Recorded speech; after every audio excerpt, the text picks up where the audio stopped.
তাহলে দেখবেন একটা দেখবেন 3-4 হাত অব্দি লম্বা হয়।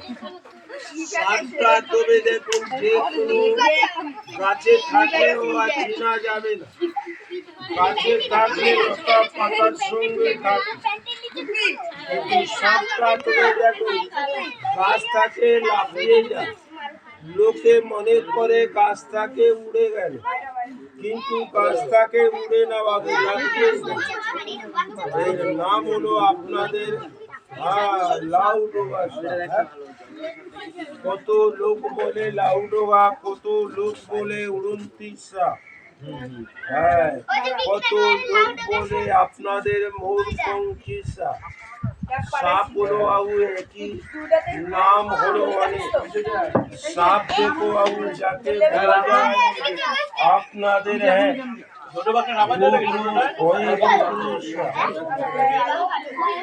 এরা বাড়িতে থাকে।